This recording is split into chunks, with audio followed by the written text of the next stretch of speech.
सर्वरोगीणां विभवे सर्वविद्यानां दक्षिणामूर्तये नमः। सद्गुरुनाथ महाराज की जय।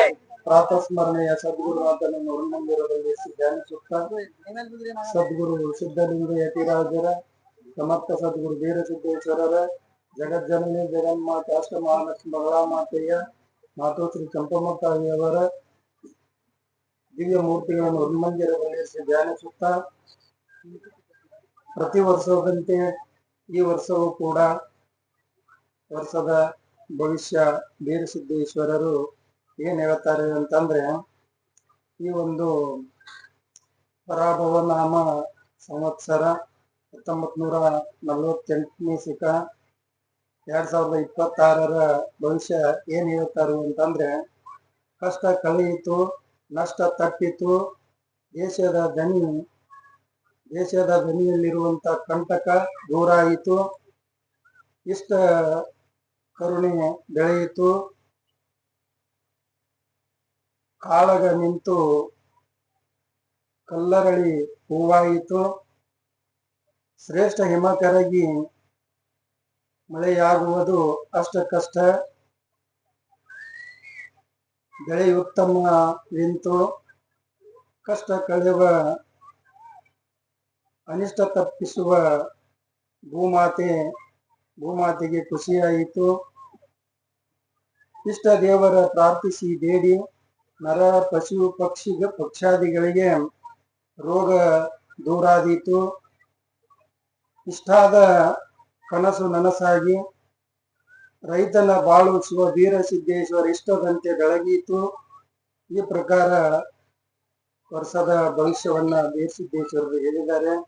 ಇದರ ಅರ್ಥ ಏನು ಅಂತಂದ್ರೆ, ಕಷ್ಟ ಕಳೆಯಿತು ಅಂತಂದ್ರ ಇಲ್ಲಿ ತನಕ ಏನು ಎಲ್ಲಾ ಪ್ರಜೆಗಳಾಗ್ಲಿ ರಾಜ್ಯರಾಗ್ಲಿ ಏನು ಕಷ್ಟವನ್ನು ಅನುಭವಿಸ್ತಾ ಅಥವಾ ಗೊಂದಲಗಳಿಗೆ ತೊಂದರೆ ಒಳಗೆ ಬಂದಿತ್ತೋ ಅದೆಲ್ಲಾನು ಸುಸೂತ್ರಾಗಿ ನಷ್ಟ ಯಾವುದೂ ನಷ್ಟಗಳು ಆಗೋದಿಲ್ಲ. ಒಳ್ಳೆಯ ರೀತಿಯಿಂದ ಭವಿಷ್ಯ, ಈ ವರ್ಷದ ಭವಿಷ್ಯ ಎಲ್ಲರಿಗೂ ಒಳ್ಳೆಯ ರೀತಿಯಿಂದ ಅದ. ದೇಶದ ದನಿ ಅನಿಷ್ಟ ದೂರ ಆಯಿತು. ದೇಶದ ದನಿ ಅಂದ್ರೆ ಈ ರಾಜರಿಗೆ ದೇಶದ ದನಿಗಳು ಅಂತೇಳಿ, ಆ ದೇಶದ ದನಿಗಳಿಗೆ ಯಾವ ತೊಂದರೆ ಅನ್ನುವಂಥದ್ದಿಲ್ಲ. ಮುಂದ ಇಷ್ಟಾದ ಕರುಣೆ, ಎಲ್ಲರಿಗೂ ಒಂದು ಕರುಣೆ ಅನ್ನುವಂಥದ್ದು ಬರ್ತದ. ಕರುಣೆ ಬಂದು ಕಾಳಗಗಳು ಯಾವ ಯುದ್ಧಗಳಾಗೋದಿಲ್ಲ, ಯಾವ ತೊಂದರೆಗಳು ಏನೇನು ಇಲ್ಲ. ಕಾಳಗ ನಿಂತು ಕಲ್ಲರಳಿ ಹೂವಾಯಿತು ಅಂದ್ರೆ ಬಹಳ ಪರಿಶುದ್ಧವಾದಂತದ್ದು ಈ ವರ್ಷದ ಭವಿಷ್ಯ. ಯಾಕಂತಂದ್ರೆ ಕಲ್ಲು ಅರಳಿ ಕಠಿಣ ಹೃದಯಗಳಿದ್ರೂ ಸಹ ಅವು ಹೂವಿನಂತೆ ಕರಿಗಿ ಹೂವಿನಂತೆ ಆಗ್ತವೆ ಅಂತೇಳಿ ಅರ್ಥ. ಶ್ರೇಷ್ಠ ಹಿಮಕರಿಗೆ ಅಂತಂದ್ರೆ ಆ ಹಿಮ ಅಂದ್ರೆ ಬರ್ಫ್ ಕರಿಗಿ ಮಳೆಯಾಗುವುದು ಅಂತ ಅರ್ಥ. ಅಂದ್ರ ಮಳೆ ಎಷ್ಟದ ಅಂತಂದ್ರೆ ಅಷ್ಟಕ್ಕಷ್ಟ ಅಂದ್ರ ಸ್ವಲ್ಪ ಪ್ರಮಾಣ ಕಡಿಮೆ ಅದ ಈ ವರ್ಷದ ಮಳೆ. ಯಾಕಂದ್ರ ಕೆಲವೊಂದು ಕಡೆ ಅತಿ ಮಳೆ ಆಗ್ತದ, ಕೆಲವೊಂದು ಕಡೆ ಕಮ್ಮಿ ಮಳೆ ಆಗ್ತದ. ಒಟ್ಟಿನಲ್ಲಿ ಎಷ್ಟನೇ ಮಳೆ ಅಂತಂದ್ರೆ ಮುಂಗಾರಿ ಮಳೆ 8ನೇ, ಹಿಂಗಾರಿ ಮಳೆ 6ನೇ ಆಗ್ತದ. ಮುಂದ ಬೆಳೆ ಉತ್ತಮವೆಂತು ಅಂತೇಳಿ ಅಂದ್ರೆ ಬೆಳೆ ಬಹಳ ಚಲೋ ಬರ್ತದ ರೈತನ ಬೆಳೆ. ಯಾಕಂದ್ರೆ ಯಾವ ತೊಂದರೆಗೂ ಈಡಾಗೋದಿಲ್ಲ. ಬೆಳೆ ಎಷ್ಟದ ಅಂತಂದ್ರೆ ಮುಂಗಾರಿ 10ನೇ ಅದ, ಹಿಂಗಾರಿ 12ನೇ ಬೆಳೆ ಅದ. ಬಹಳ ರೈತರಿಗೆ ಖುಷಿ ಆಗಿರ್ತಕ್ಕಂಥ ವರ್ಷ ಇದು.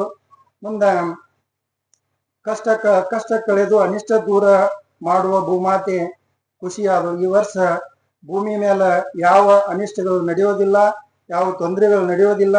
ಭೂಮಿ ತಾಯಿ ಬಹಳ ಈ ವರ್ಷ ಖುಷಿ ಆಗ್ತಾಳೆ ಅಂತೇಳಿ ಅಂದ್ರೆ ಎಲ್ಲಾ ರೈತರಾಗ್ಲಿ, ಬಿಸ್ನೆಸ್ಗಾರರಾಗ್ಲಿ, ಎಲ್ಲಾ ರಾಜಕೀಯ ಆಗ್ಲಿ, ಎಲ್ಲದ್ರೊಳಗೂ ಯಾಕಂದ್ರ ಭೂಮಿ ತಾಯಿ ಮೇಲೆ ತೊಂದರೆ ಆಗ್ತವೆ. ಭೂಮಿ ತಾಯಿನ ಖುಷಿ ಅದಾವ ಅಂತಂದ ಕೂಡಲಿನ ಯಾವ ಅನಿಷ್ಟಗಳು ಆಗೋದಿಲ್ಲ ಅಂತೇಳಿ ಮುಂದ ಇಷ್ಟ ದೇವರ ಪ್ರಾರ್ಥಿಸಿ ಅಂತಂದ್ರೆ ತಮ್ಮ ಯಾಕಂದ್ರೆ ಹಲವಾರು 12 ದೇವರ ಎಲ್ಲಾ ಪ್ರಾರ್ಥನೆ ಮಾಡಿದ್ರ ದಾಂಡಿ ಸಿಗೋದಿಲ್ಲ. ಅದಕ್ಕೆ ತಮಗೆ ಇಷ್ಟವಾದಂತ ಒಂದೇ ಒಂದು ದೇವರ ಆರಾಧನೆ ಮಾಡಿದ್ರಂದ್ರ ಆರಾಧನೆ ಮಾಡಿ ಪ್ರಾರ್ಥಿಸಿ ಬೇಡಿ. ಹಿಂಗ ಇಷ್ಟ ದೇವರನ್ನ ಪ್ರಾರ್ಥಿಸಿ ತಾವು ಬೇಡ್ಕೊಂಡ್ರು ಅಂತಂದ್ರ ಸಣ್ಣ ಮಕ್ಕಳಿಗಾಗ್ಲಿ, ದನ ಕರುಗಳಿಗಾಗ್ಲಿ, ಪ್ರಾಣಿ ಪಕ್ಷಿಗಳಿಗಾಗ್ಲಿ, ದೊಡ್ಡವರಿಗಾಗ್ಲಿ, ಸಣ್ಣವರಿಗಾಗ್ಲಿ ರೋಗ ಅನ್ನುವಂಥವುಗಳು ಬಹಳ ಕಡಿಮೆ ಆಗಿಬಿಡ್ತದ. ಬಹಳ ಎಲ್ಲರೂ ಸುಖ ಜೀವನವನ್ನು ಸಾಗಿಸ್ತಾರೆ. ಮುಂದ ಇಷ್ಟ ಆದ ಕನಸು ನನಸಾಗಿ. ಯಾಕಂದ್ರ ಎಲ್ಲರಿಗೂ ಏನ್ ಇಷ್ಟ ಅಂದ್ರೆ ಎಲ್ಲರಿಗೂ ಬೇಕಾದದ್ದು ಯಾವ ಜಗಳ ಬೇಡ, ದ್ವಂದ್ವ ಬೇಡ, ತೊಂದ್ರೆ ಏನು ಬೇಡ ಅಂತ ಅನ್ನುವಂತ ಭಾವನೆ ಅದ. ಅದ್ ಎಲ್ಲರಿಗೂ ಇಷ್ಟ ಆದದ್ದು ಅವ್ರ ಕನಸ ನನಸಾಗ್ತದ ಈ ವರ್ಷ. ಮತ್ತ ರೈತನ ಬಾಳು ಶಿವವೀರ ಸಿದ್ದೇಶ್ವರ ನಿಷ್ಠದಂತೆ ಬೆಳಗಿತ್ತು ಅಂತಂದ್ರೆ ಈ ವರ್ಷ ರೈತ ಬಹಳ ಖುಷಿಯಾಗಿರ್ತಾನೆ. ಎಲ್ಲಾ ರೈತನ ಬಾಳು ಅನ್ನುವಂತದ್ದು ತೊಂದರೆಗಳಿದ್ರು ಸಹ ಈ ವರ್ಷ ಎಲ್ಲರೂ ತೊಂದರೆಯಿಂದ ರೈತರು ದಾಟ್ತಾರೆ ಅಂತೇಳಿ ಈ ರೀತಿಯಾಗಿ ವೀರಸಿದ್ದೇಶ್ವರರು ಭವಿಷ್ಯವನ್ನು ಹೇಳಿದ್ದಾರೆ ಅಂತ ಹೇಳ್ತಾ ಓಂ ತತ್ಸತ್ ಪರಬ್ರಹ್ಮನೇ ನಮಃ. ಪರ್ವ ನ್ಯೂಸ್ ಕನ್ನಡ, ಇದು ನಿಮ್ಮ ವಾಹಿನಿ.